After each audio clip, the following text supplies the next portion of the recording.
నానా, ఏంటి బంగారం? నాకు ఒక కథ చెప్పువా? ఏం కథ చెప్పాలి? మన కథ చెప్పు. కొన్ని కోట్ల సంవత్సరాల క్రితం ఈ సృష్టిలోనే ఎంతో బలమైన వైబ్రేనియంతో నిండిన ఉల్క ఒకటి ఆఫ్రికా ఖండంపైకి దూసుకొచ్చింది. చెట్లని మొక్కలని నాశనం చేసింది. మానవ జాతి ఆవిర్భవించాక 5 తెగలు అక్కడ స్థిరపడి వకాండా అనే రాజ్యాన్ని ఏర్పరచుకున్నాయి.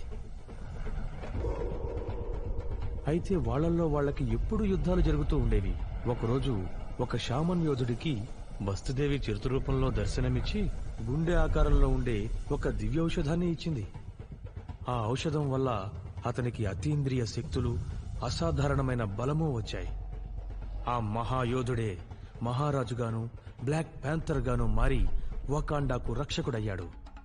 4 తెగల ప్రజలు మహారాజు పాలనలో ఉండడానికి అంగీకరించిన జబారీ తెగవాళ్లు మాత్రం వాళ్లకి దూరంగా కొండల్లోకి వెళ్లిపోయారు. వైబ్రేనియంని ఉపయోగించి మిగతా దేశాల కంటే సాంకేతికంగా అభివృద్ధి చెందారు వకాండా వాసులు. ఒకవైపు వకాండా అభివృద్ధి చెందుతుంటే మరోవైపు మిగతా దేశాలు యుద్ధాలు చేసేవి. వైబ్రేనియంని సురక్షితంగా ఉంచడం కోసం వకాండా వాసులు దాన్ని దాచిపెట్టాలని నిర్ణయించుకున్నారు. మిగతా ప్రపంచానికి తమ శక్తి సామర్థ్యాలు తెలియకుండా జాగ్రత్త పడ్డారు. మనం ఇంకా దాక్కునే ఉండాలా? అవును బంగారం. ఎందుకు?